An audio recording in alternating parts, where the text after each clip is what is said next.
আসসালামু আলাইকুম, সবাই কেমন আছেন? আশা করি ভালো আছেন। আজকে আপনাদের সামনে একটি গুরুত্বপূর্ণ বিষয় নিয়ে কথা বলবো, যেটা আপনাদের চাকরি প্রত্যাশী এবং এডমিশন প্রত্যাশীর জন্য খুবই কাজে দিবে। তো আজকে আমার টপিক হচ্ছে দশমিক সংখ্যাকে কিভাবে বাইনারি সংখ্যাতে পরিণত করা যায়। এটা খুব সহজে আমরা করতে পারি। আর সাধারণত পরীক্ষার হলে ক্যালকুলেটর ব্যবহার করতে দেয় না, তো আমরা কিভাবে হাতে হাতে কাজটা করতে পারি সেটা একটু দেখি। যে নর্মাল যে প্রসেস, দশমিক সংখ্যা যেহেতু 10 ভিত্তিক সংখ্যা, তাহলে আমরা প্রথম সংখ্যাগুলো লিখে নিলাম যে 1, 2, 3, 4, 5, 6, 7, 8, 9 এবং 10। এই 10 পর্যন্ত লাগবে না, যেহেতু দশমিক 10 ভিত্তিক সংখ্যা পদ্ধতি, তাহলে 0 থেকে 9 পর্যন্ত সেই 10টা সংখ্যা আমরা পেয়ে যাবো। বাইনারি সংখ্যাটা আমরা জানি 2 ভিত্তিক সংখ্যা পদ্ধতি হওয়াতে 0 এবং 1 পর্যন্তই থাকে।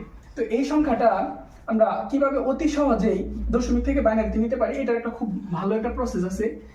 আমরা সেটা একটু খেয়াল করি যে এইটার পরে যেহেতু এই 9 এর পরে 10 ভিত্তিক সংখ্যা পদ্ধতি যে 10, 11, 12, 13 এইভাবে আসতে থাকে, কিন্তু বাইনারি ক্ষেত্রে দেখা যায় যে 0, 1 এর পরে 10 চলে আসে।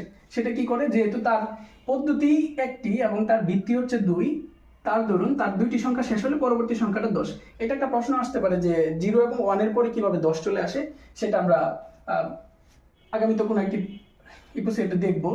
এখন আমরা যেটা দেখবো যে কিভাবে 3, 4, 5, 6, 7, 8 এগুলোর মান খুব সহজে আমরা বাইনারিতে মনে রাখতে পারি।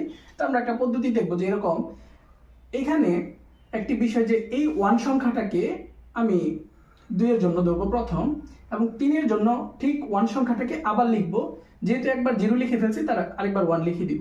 আচ্ছা, তাহলে এই পর্যন্ত আমার কাজ শেষ। এখন আমি 4 এবং 5 এর জন্য 2 বার 10 সংখ্যাটাকে লিখি। তারপর কি হবে যে 0 এবং 1 এই সংখ্যাটাকে আবার ব্যবহার করব, 0 আরেকবার 1। এরপর যে কাজটা হবে 6 এবং 7 এর জন্য আমি 10 এর কাজ যেহেতু আমি শেষ করেছি, এখন আমি 11 ধরবো, যে 11, এই যে 2 বার 11 লিখলাম। এখন আবার শুরুতে 0, আবার হচ্ছে 1, এভাবে করে আমি পর্যায়ক্রমে কাজটা করতে পারি। তাহলে একটু করে দেখি। 8 এবং 9 এর জন্য একবার 100, 100 প্রথম অবস্থায় যেভাবে করেছিলাম, যে 0 আবার হচ্ছে 1। তাহলে আমরা দেখা গেল যে 0 থেকে 9 পর্যন্ত সংখ্যাগুলো, যে 9.9 তার বাইনারি মান হচ্ছে 1001। সেটা আমরা কি করে একটু আমরা খেয়াল করি, এটা একটু পরীক্ষা করে দেখি কিভাবে। এটার একটা সহজ পদ্ধতি আছে যে 1, তার ডবল 2, 4, 8, 16 এইভাবে আমরা যোগ করে কাজ করতে পারবো। অর্থাৎ বিষয়টা কি, যে দশমিকের যে মানগুলো রয়েছে, যেমন এই সংখ্যাগুলোর মধ্যে কোন সংখ্যাগুলো যোগ করলে 9 হয়, ওই সংখ্যাগুলোতে আমরা 1 ধরবো, বাকিগুলোতে 0 ধরবো।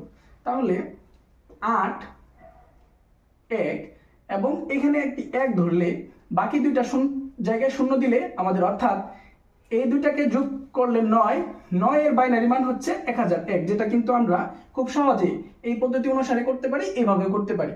এটা একটা খুব সহজ প্রসেস। আমরা ঠিক বাইনারি মান থেকে যদি দশমিকে নির্ণয় করতে চাই, সেম প্রসেস, এই কাজটা আমরা এখানে করতে পারবো।